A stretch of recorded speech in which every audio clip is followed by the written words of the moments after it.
And welcome everyone to this week's episode of Craze's Corner. Just me today, Zach, Pro Football Craze, here to bring you guys 4 players, one at each position, who can help you win your fantasy football championship, help you guys out in the playoffs. And these aren't going to be the guys who, are top 10. Some of them might be top 20, but just at the onesie positions. These guys aren't guys that everyone's, pining for, guys that everyone wants on their teams, guys that are putting up, quarterback 1, running back 1, wide receiver 1 finishes so far this season. These are guys that you can get for cheaper. Some of these guys might even be available on your waivers. And then some of these guys you might be able to either trade for cheap or hopefully they're on your roster. And I want to give you a little bit of confidence that they're going to be able to help you down the stretch. So with that being said, I'm going to get right into it today. Like I said, I got a quarterback, a running back, a wide receiver, and a tight end. So no matter what position you need some help at, this video could definitely be helpful for you. And I'm going to start us off with the quarterback 19 on the season here. Here's a guy who lost his number one weapon earlier in the season and had some pretty up and down so far. He plays for the Miami Dolphins. That's going to be Tua Tagovailoa. When you're looking at not only his production so far, it's been inconsistent. He's only finished inside the top 10 twice, but those matchups were against Carolina and Atlanta, 2 more favorable matchups.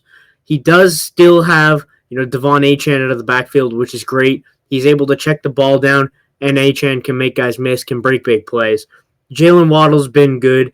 We'll see what happens. Waller will hopefully be back for the playoffs, fantasy football playoffs, that is. So that is helpful. Dulcich has looked good in his place.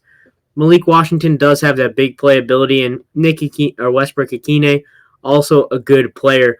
But the most important thing when I'm looking at Tua is that Mike McDaniel is going to be their head coach for the rest of the season, which is great for the system. He's not going to have to really change anything. They kind of have looked like a better team. They beat Buffalo, 2-3 weeks ago, so that is super important. Currently, this is going to be going into week 12, so he's going to be on bye, which is unfortunate for him, but however, that means he might be on your waiver wire. And when you look at the matchups out of the bye week, if you have a Dak Prescott or someone who maybe you're not fully confident in, a guy who, if he has a bad matchup, you're not going to be able to start him in the playoffs. Maybe you have Bo Nix, who plays against Kansas City in the playoffs, and you're not really going to want to start Bo Nix in that situation. So you go look at a guy, Tua. Let's go through his Week 13 to Week 17 matchups. The New Orleans Saints coming out of the bye. That's a good matchup. He's already done good against the other 2 NFC South teams. So the Saints, he should be able to throw on. The Jets defense traded away Sauce, traded away Quinnen Williams. That'll be able to move the ball there. Pittsburgh has been allowing a lot of points to the quarterback position. Cincinnati might be the worst defense in the NFL, and that's in your semifinal week or possibly your championships week, depending on your fantasy football playoffs. And then week 17 against Tampa Bay. And you can throw against Tampa Bay. Running is a little bit harder, but they'll get Achane out of the way, and they'll be able to, kind of move the ball. They'll be scoring touchdowns, and that's really good for your fantasy football quarterback. Like I said, Tua is probably not a guy where you're going to go into your fantasy football playoffs and you're like, I have to rely on him for every game, but you can rely on him against Cincinnati. And with all of these matchups, you're able to almost, in a way, stream, but just pick which matchup, pick the vibes, because I think that Tua is going to have some games down the stretch. So if he gets hot and this offense looks good and Jalen Waddle's going off, which is another guy I think would be really good. Darren Waller probably coming off the injury. He should be good as well when he gets back. But I think that the Dolphins in general, this is some good matchups for him. And I think that Tua, you probably haven't started him so far this season. He probably is on a lot of waiver wires, but I think he's a guy who can give you some really good weeks in the fantasy football playoffs if you need it. So he's a guy that I would be looking at if you need a quarterback. Like I said, if you don't have Josh Allen, Lamar Jackson currently dealing with an ankle injury. He had the hamstring injury earlier this season. So maybe if you don't have one of those top elite guys, you go and you pick up Tua, you leave him on your bench, and you can play the matchup. Say, okay, this week my other quarterback is a better matchup, or this week Tua's playing Cincinnati. He's going in my lineup because they're going to be able to score. The next guy I want to talk about is going to be a guy currently on IR. Hopefully he'll be back this week, if not this week, next week. He logged a limited practice today. This recording Wednesday, November 19th. So for me, I'm hoping that he's going to be back this week. But again, not 100% sure at this time. But I think Trey Benson of the Arizona Cardinals, is a guy who can win you some games because he is talented. This guy was with Jonathan Brooks, who's dealt with injuries. The top two running backs in the class. Some guys had Benson, some guys had Brooks when he came out. He had to sit behind James Conner last season, but when he's been given opportunities, he's been great. When you look at, this year it hasn't been great. He had the injury. They had the game against San Francisco when he had 61% of the snaps. But, he's explosive. And I think that this Cardinals offense, when you're looking at what they have to do to win, right now it's all on Jacoby. He just set a record for most attempts in a game. And sure, that's great for the passing game. Michael Wilson had an amazing game as well. And Jacoby's been on fire. But I think that's because of the lack of a running back position that they have. When they had James Conner, they like to run the ball. And I think they're going to be able to do that with Trey Benson. Looking at so far this season, again, he's been dealing with the injury so far, but he's averaging 5.5 yards a carry, which is amazing. And then let's not look so far. Week 14 and 15 are going to be rough. So the first week of your fantasy football playoffs, maybe the second, depending on your format. Hopefully you have a week 15, 16, 17 playoffs now that we're back up to the 18-game season. And if you do, week 16, he plays against one of the worst run defenses in the league, and that's the Atlanta Falcons. Rico Dowdle's been running all over them. Lots of guys are able to run on the Atlanta Falcons. So that's a great matchup in your semifinals. And then who better to play in your finals than the Cincinnati Bengals? Like, you're looking at two really good matchups there. He's going to have 3 to 4 weeks to get acclimated. You might be playing him this week against Jacksonville if he plays, or next week against Tampa. And then again, the Rams, Houston, not great, but Atlanta and Cincinnati are amazing matchups. I wouldn't be surprised if he puts up 20 points in one of those games, and he might put up 16 or 17 in the other one. So I think it's a really good addition to your team if your trade deadline hasn't passed yet, and you can go get Trey Benson if you're going to be competing in the playoffs.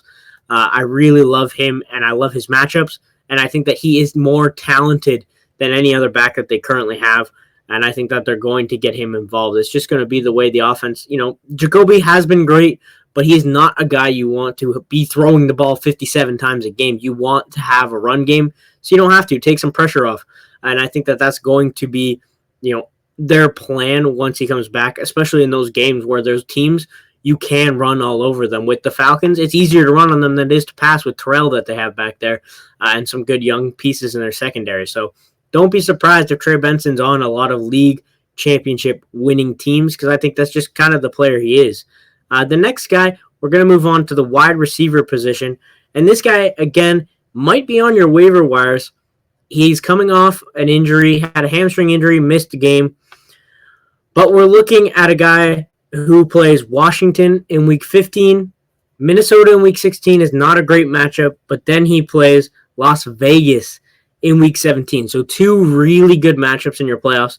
And he's, maybe the wide receiver 1 or wide receiver 2 on his team, and that's Darius Slayton of the New York Giants. Jackson Dart will hopefully be back this week. Even with Jameis or Jackson Dart, this passing game is going to be viable, and there's going to be fantasy points to be had. When you look at his last game against Chicago, where he had 62% of snaps, he had 11 fantasy points in half-point PPR, had 9 the week before that. So he's a guy that really isn't getting too much hype. Malik Neighbors went down earlier in the season, so they've dealt with some injuries at the wide receiver position. But Darius Slayton, they paid him. They brought him back. He's making, I think it was a 3-year deal that they brought him in on. So he's been a part of the team. They like what he can do, and he can help them stretch the field. Wandale is kind of a target machine, where Darius Slayton can help you to stretch the field. And I think that Jackson Dart's going to be pushing the ball, and that's going to go to Darius Slayton. So I wouldn't be surprised if he has some really good scores against some of these teams like Washington and the Raiders. I think that is a really good matchup, and he's a guy that might be on your waiver wires now. If not, he's not that expensive to try and buy into. So I like Darius Slayton a lot, especially if you're, maybe you just put him on your bench for now, and then you have an injury. Darius Slayton's a guy that you can put in your lineup, and I think you can start him, and he can bring you points in the playoffs against those two matchups. Maybe not against Minnesota. Again, that's a very tough matchup, but the other two are good matchups for them. So I do like that when it comes to adding a wide receiver who again, might be on your waiver wires. These aren't guys that are, as I said at the start, he's not Jonathan Taylor is going to help you win a championship. Obviously, Jonathan Taylor can help you win a championship, but I think Darius Slayton can contribute to a championship winning team in all formats. And then one more position, we got a tight end here. This one is a little rough. The team started out rough.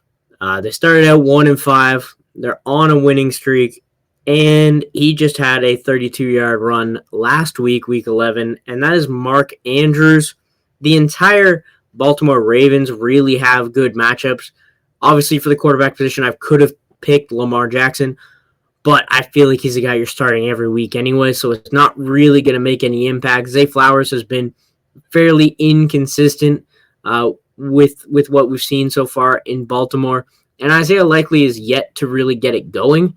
I would love to pick Likely here in this situation as well, but Mark Andrews is a touchdown machine. And even just looking from now, if you were to get Mark Andrews on your team now, I think you can start him every single week for the rest of the season. He plays the Jets this upcoming week. We already talked about how bad the Jets defense is.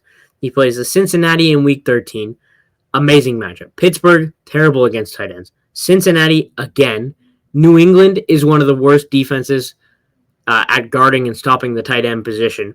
And then Green Bay is also not great. So he has 2 games against Cincinnati, the Jets, Pittsburgh, New England, and Green Bay. All of those are favorable tight end matchups. So when we're looking at Mark Andrews and this offense that's going to have to score points, Mark Andrews is their tush-push guy. He just broke a fake tush-push. We've seen Derrick Henry get stuffed a couple times at the goal line. They seem to want to do different things. And even if they're not at the goal line, Mark Andrews is a guy that they will get involved. They will be throwing him the ball. Mark Andrews gets open and can sit down in these zone coverages and allow Lamar Jackson to find him. So I think that Mark Andrews is a guy relatively disappointing up until the Miami game. Lamar Jackson finally back. Tight end 5 against Miami, tight end 11 against Minnesota, and tight end 4 last week against the Cleveland Browns, where the rest of the Ravens were, grossly disappointing. By way of that game. That game was not very good for the Ravens, but Mark Andrews is still able to put up 16 half-point PPR fantasy points. And again, these are all favorable matchups. So for Mark Andrews, he's a guy I would love to have on my team going into the playoffs. I would love to have him on my team now if I'm trying to fight for a playoff spot, not just the playoffs, because he has all favorable matchups down the stretch. Now, thank you guys for joining me. I hope you guys were able to take some of this. Maybe you can apply it to your teams, help you guys win your championships. That's what we want you guys to be able to do. So I hope you guys enjoyed. Thank you for joining me. Hopefully, Will and Jeff will be back next week, so you won't just have to listen to me talk for 10 to 15 minutes. But I hope it was helpful, and we'll see you again next week. Thank you.